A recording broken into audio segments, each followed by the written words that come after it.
Hey, what's going on? It is Coach Jay Hyler, and today what I'm going to attempt to do is I'm going to attempt to simplify the RDL. Now, this movement, if you can just think of this one thing, you're moving up and down like a robot, but only from the hinge of your hip.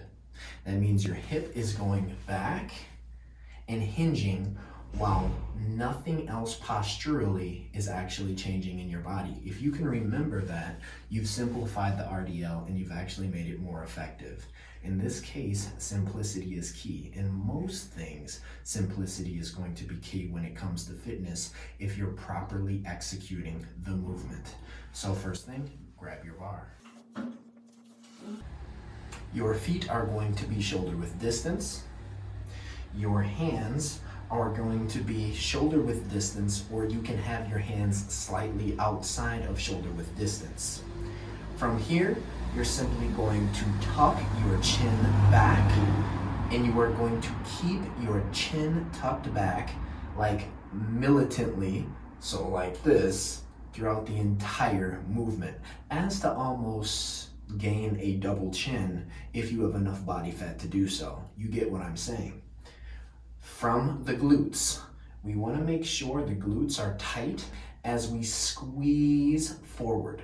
But even at the start, because at the start position, we want to always start with a neutral spine, and we want to exaggerate that neutral spine so we know where we're going to end up at the peak of the movement, which is where we snap the hip forward. The next point here, shoulders down and back, which drives up the chest. You're going to keep it that way throughout the entire movement. Hands grip the bar nice and tightly. I like to actually wrap my thumbs around the bar. Some people may loosen the thumb and just simply do a false grip, which is also cool. Now throughout the entire movement, I'm going to drive the bar into my body as hard as I can. So right now I'm driving the bar back as hard as possible. You should feel that your back tightens up, in particular between your shoulder blades and under your shoulder blades, because you're also driving your shoulders not just back, but also down, okay? So again, you should feel it between the shoulder blades and under the shoulder blades as you're driving the bar into your body as hard as you can. Now from here, you're gonna flex your abs. Now in this case, to flex the abs, we just want some intra-abdominal pressure. So I'm gonna suck in my stomach as hard as I can, and then I'm gonna start the movement, which is the descent. So it looks like this. So nothing moves from the shoulder. I'm just simply sticking my butt back, keeping the chin tucked, and not dropping the shoulders at all.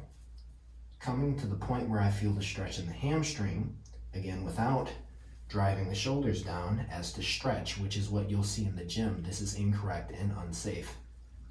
Keep the shoulders tight, down and back, and simply lift, and then flex the glutes as hard as you can, all the while never losing that tension, pulling this bar into your body. And holding the shoulder position tightly alone should make you sweat. So you don't need a lot of weight with this to start out.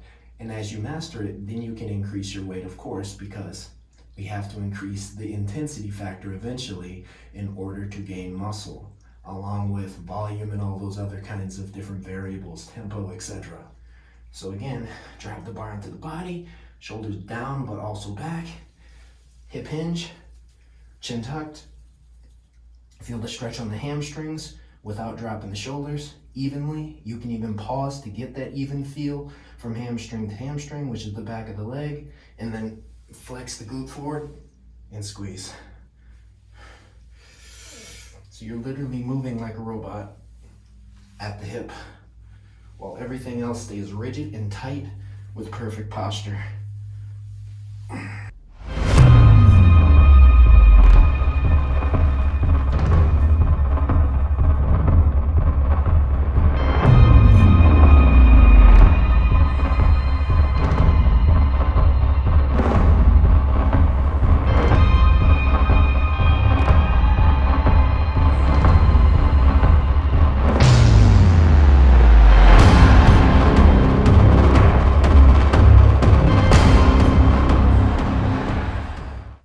So if the barbell ever leaves the body, you're doing the movement improperly, and you're doing the movement unsafely. So watch the video over and do it right. Now when you're breathing, you wanna inhale down and exhale up as you drive your glutes forward and tight. Talk with you soon. Let's get strong.